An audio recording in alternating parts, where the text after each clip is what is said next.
now watching Chad 76 Media. So this video kind of carries on from the KTM 990 video that I did the other day. This is all about Aprilia's new RS457 parallel twin A2 compliant bike. Now again, the request was, what's it like? So we had the opportunity to ride it on the road in Riccione in Italy. I got the opportunity to ride it on track, but I couldn't make it, and to be honest, I thought it'd be better to ride it on the road than a track, because I think 90% of the people are going to ride it on the road.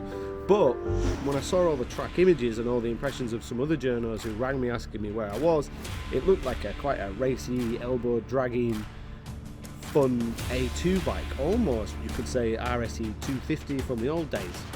So when I got on it, I was expecting this real rev happy, racy, cramped little race bike, and it actually isn't. It's nothing like that. The parallel twin 270-degree crank engine, really smooth, really drivable for an A2 bike. It sounds really good. Second gear.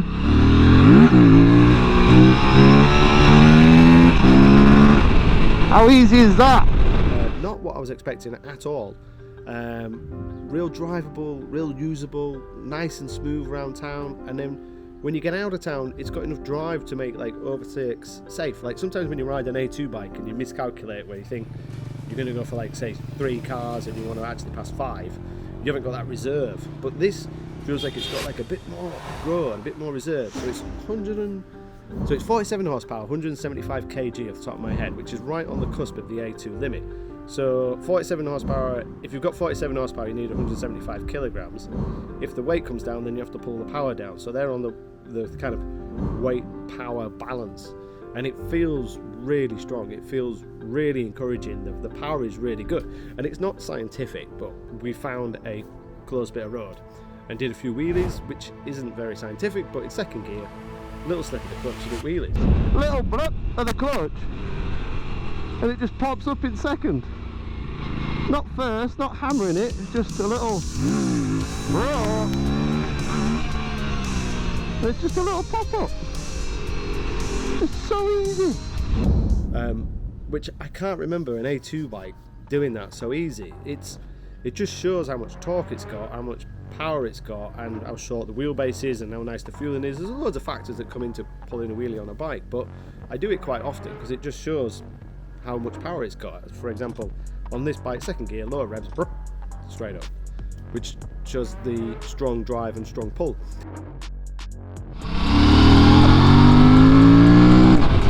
A bit different because it's the first time I've probably ridden an Aprilia without Pirellis, because it's got I think they're Aprilia branded rubber, which is made by TVS, which are in India.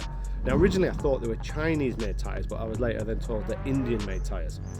Now it's difficult because if you jump on a bike that's got Pirellis, Dunlops, Michelin's, whichever brand, you've got experience of that tyre. You know, you jump on a bike with Bridgestones and you go, okay, yeah, Bridgestone 22s or Bridgestone 23s, I know what they're like, they perform like this on that bike, so you know what to expect.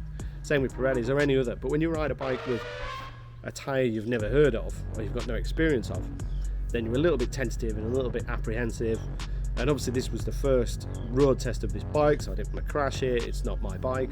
So a little bit tentative, a little bit steady at first, but it is worth pointing out this has got multiple rider modes, traction control and ABS, none of which are lean sensitive as you'd expect for a bike in this class.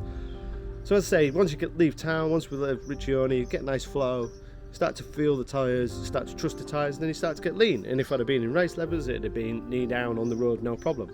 It wasn't throw it onto its side with loads of aggression, because I just didn't have the confidence to do that in these tyres. They felt almost like I was riding a normal tyre that was a bit overinflated or new, you know, with a little tassely bits on. It just didn't grip like I wanted to. It didn't slide, didn't have any moments, but it just didn't translate what was happening perfectly. But if you're an A2 new rider, then you've got real no experience of quality rubber, and you're probably not going to be pushing the bike to its handling limits, therefore this is fine. And if you're going to take it to a track, then you'd change the rubber. But I would probably do that with the competition as well, because they don't come on track day ready rubber. So if you're going to take it to the track, change the rubber. I'd also probably change the pads, because the brakes are strong, they're only stopping 175 kilograms plus rider, and top speed's probably 115, 120, so you're not stopping from a huge speed with a huge amount of weight, so the single disc is strong enough, but it just wanted a little bit more bite, just a little bit. But overall handling is excellent. Didn't change the suspension all day, didn't feel the need to. Probably would only change the suspension if I was going to a track, or if I was taking a pillion, or if I ate too much turkey at Christmas. So handling is impressive, engine is really strong, ergonomics are actually good as well. Quite roomy, almost feels like a 600 in a few ways. The bars are quite high for a sports bike, pegs are quite low. I think anybody under 6 foot is going to be fine with it. I can touch the floor, very comfortable, very easy.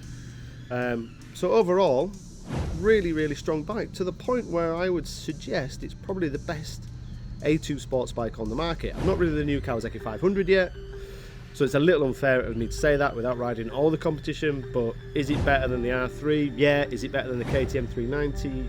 Yeah. The Honda 500R Twin is a little bit more expensive and probably a little comfier, but nowhere near as sporty or desirable. I think the Aprilia looks good, handles, sounds good, strong engine, great electronics, good backup. 6.5 grand, it's priced competitively, it looks really good, and it's got that MotoGP winning brand on the side. So that's it for Aprilia 457. Again, if there's any other bikes you want me to review, just drop us a comment below. If you've got any questions, I'll try and get back to you. And yeah, thanks for watching. Don't forget to subscribe.